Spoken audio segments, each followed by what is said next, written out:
India has stated that it is not Pakistan's military sites that have been attacked, and that these sites are where terrorists, those who have in the past carried out attacks against India and who recently carried out a terrible, heinous attack, and who, if not dealt with, would carry out similar attacks in the future.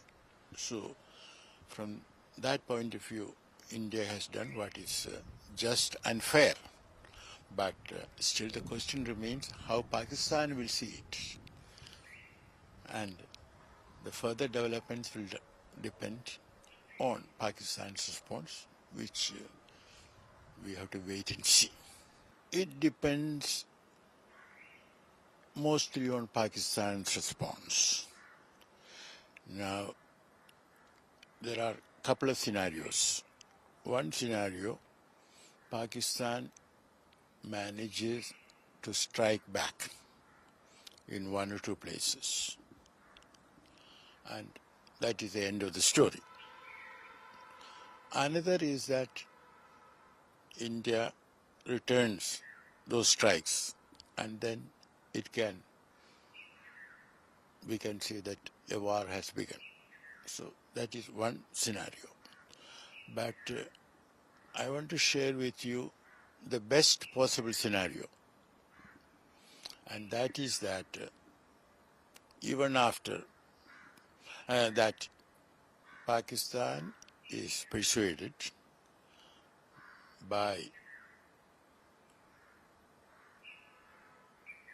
mainly by Washington,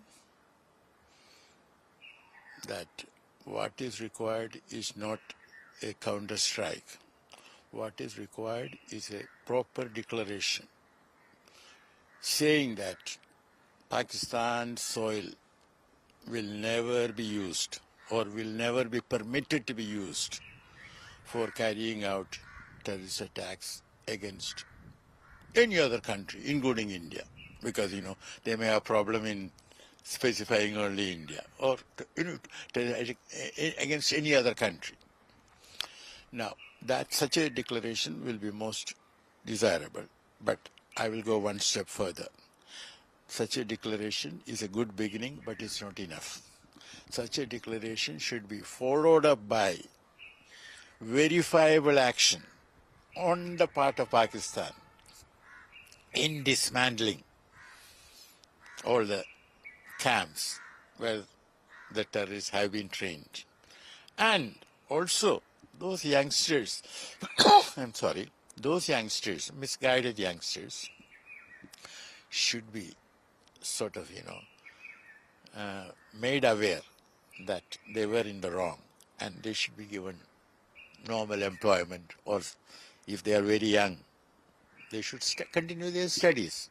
So there is a physical dismantlement and a mental, intellectual, humanitarian, change. That is, the youngsters who are misguided should be directed in the right direction, depending on their aptitudes.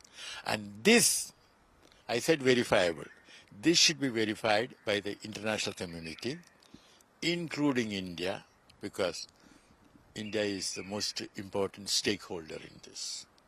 So if this happens, then we are all in a good position. But then, as we know in life, the best is not often is what happens.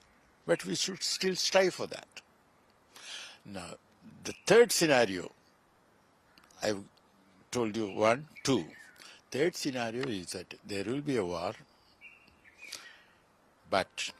and India's military superiority will be demonstrated in short span of time.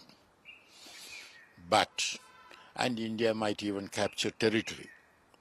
But then the important world capitals, namely Washington, Moscow, and Beijing will compel both belligerents to agree to a ceasefire and to sit down and talk. So I don't expect a prolonged war.